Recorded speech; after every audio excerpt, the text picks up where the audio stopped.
Alright, so my wheel is ready for the tire install. So here's my tire. I'm using a Michelin Pilot Street. Michelin Pilot Street. Let's see. You see right here, Pilot Street. This is a bias ply. Unfortunately, it's not. It's not radial. They don't make radial tires in this size, in these small little skinny tires. So, anyways, so you need to look at the rotation. So one side right here says front. Spin that direction. Spin clockwise. And the rear says spin counterclockwise. Since we're using this as the rear side, and this right here is the drive side. I have my push drive right there, so I'm actually in the right orientation, the correct orientation. So I'm good. So I need to what I need to do is I need to spray my bead on that side with some soapy water. I actually had left this tire sitting out in the sun for a little bit of time to warm it up and get it to be more pliable. It's easier, basically it's easier to mount is what it is. All right, so modern Michelins don't have a dot to tell you where the low point is, or the lightest point of the tire, because you would line that up with the valve stem. Since we don't have that on modern Michelin tires, you could use anything. Theoretically, use anything, any spot. So that's what I'm gonna do. I'll just use any spot. I'm gonna just go like that. This side right here, I'm gonna set it down first into the channel here. Let's look at the rim. So you see the low spot here in the rim. So that's the channel that I'm talking about. Anytime I talk about the channel or the low spot, that's what I'm referring to. So I'm gonna set the first bead in that first. Then I could start. Okay, let's see if I could push this in. Lots of times you could do this without using anything. You could just push it in. Let's see if I can do that. Oh man, this is a stiff tire. I know why it is, because it's not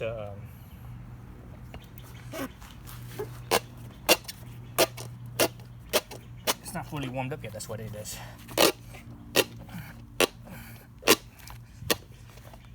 Oh man, I think the tire itself is so small that there's not enough slack. Usually when the profile is taller, there's more slack, so that we can actually more slack, so you could actually stick it in there. Since it's not, I'm gonna have to use a lever then. Okay, I didn't necessarily want to do that, but this is how it is. So let me do one side and the other, and it should just pop right in. And then get as close to where I need to be as possible. Okay, get my soapy water, spray it in there some, slip it in there.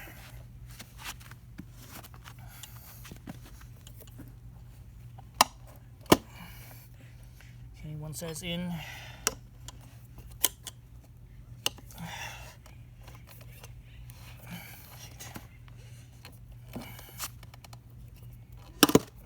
Side's in. I think she would just push us down. Let's see. Oh, come on. There he goes. Okay, so that's what I was talking about right there. Pushing it right down. The thing is, this wheel just doesn't have enough slack. That's why I wasn't able to do that without using the tire levers. Okay. Now for the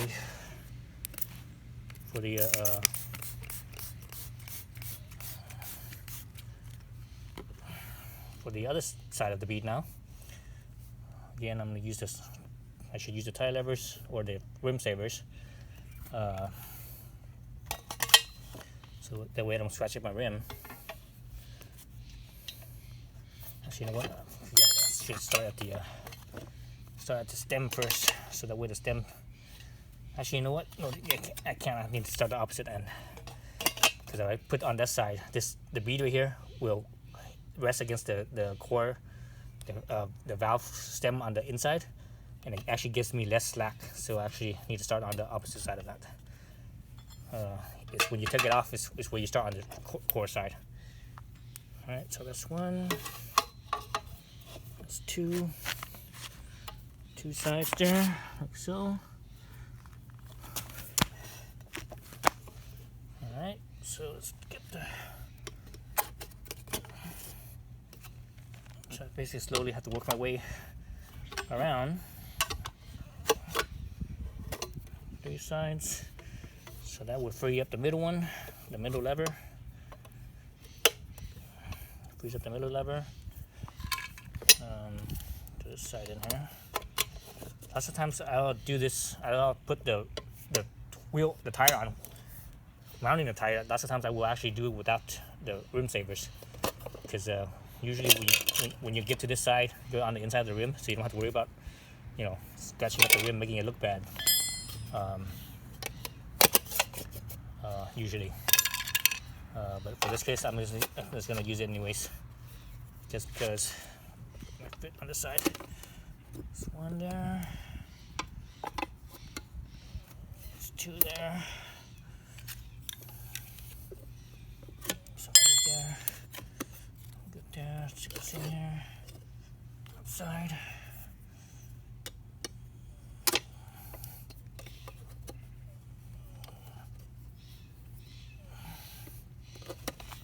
Stick my foot right there like that, so that way I don't lose my spot. I don't lose the. It doesn't unbead itself. So there, that. Let's just work from this side then.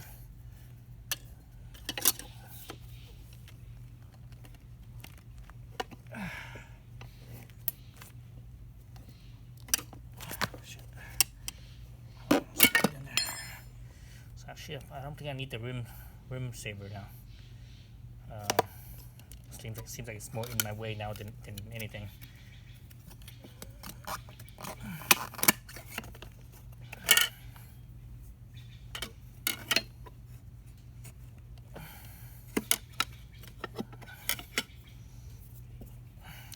So now it's getting kind of tight. So basically I need to push the bead down into the channel I mentioned earlier, so it gives me more slack. Right, push the bead into the channel. Now, oops, now I get more slack. So take off this side here.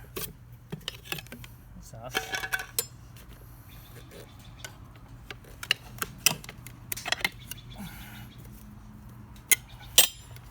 Yeah, I don't think I need the rim saver anymore, because it's only for removing, really. The rim saver is, the main purpose of the rim saver is to prevent your rim from getting marred up.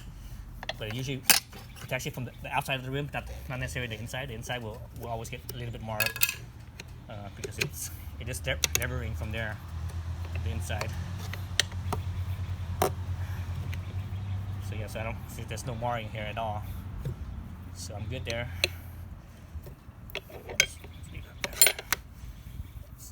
This side. The rim saver also takes up space. So when I have the rim saver off, I actually get more slack.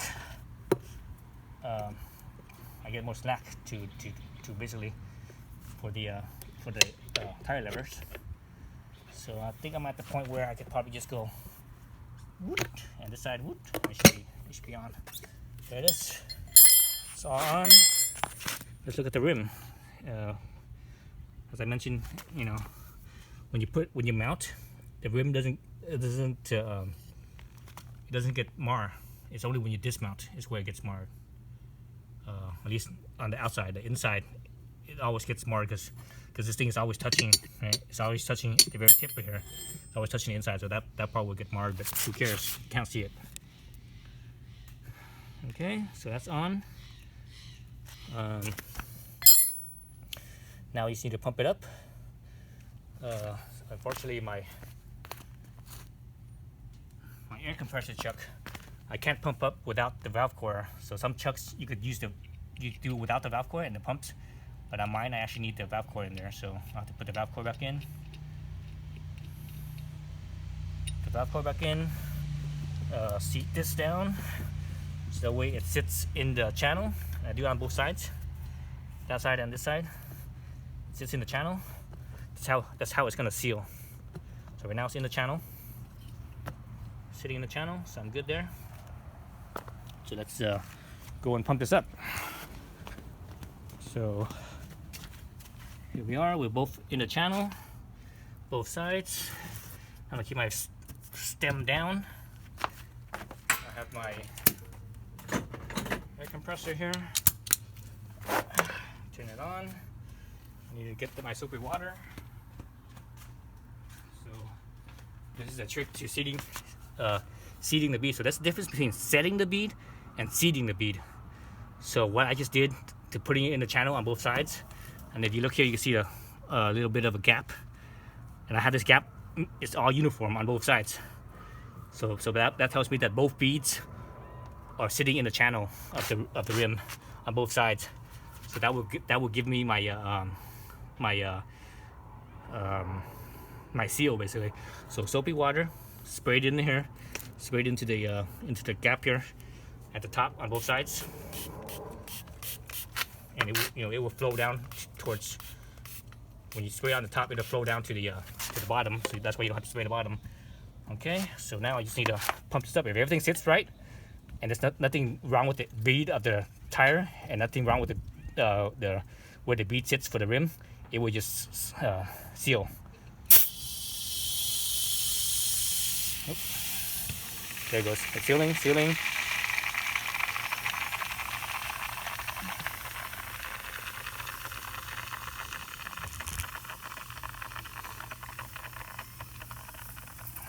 Still sealing. It's not popping on yet. You hear it and see it when it pops on. There you go. That's one side. Come on, what's the other side? I think my air compressor is low on pressure. Oh, come on, I'm out of pressure. Dang it. It only popped on one side. I only heard one pop.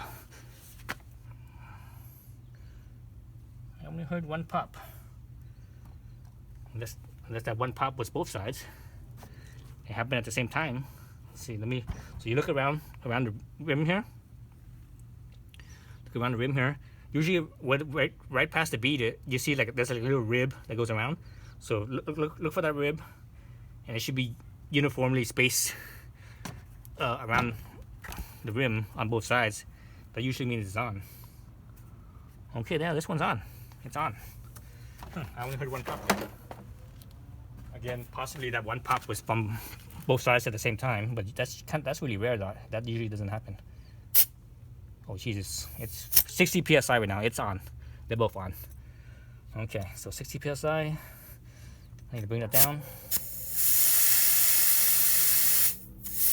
I'm gonna bring that down to 40. And right now it's the middle of the day, or middle of the afternoon I should say. It's about 3 o'clock, maybe 4 o'clock in the afternoon. It's probably like 75 degrees right now. Probably 80 degrees in the sun, if not more than that. So I'm gonna leave it at 40. Then tomorrow morning, I will check this tire pressure at. Ooh, excuse me. I will check the tire pressure at 68 degrees when the tire pressure is 68, or when the tire temperature is 68 degrees.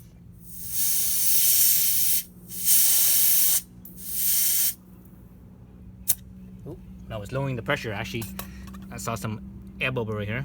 See that air bubble right there? Hope it just popped. There's a little bit of air leakage right there. Well, that's because it didn't fully seat, or the bead didn't pop on. But I think it did though. Even though I only heard one pop, you guys probably only heard one pop. Anyway, so let's call it good for now.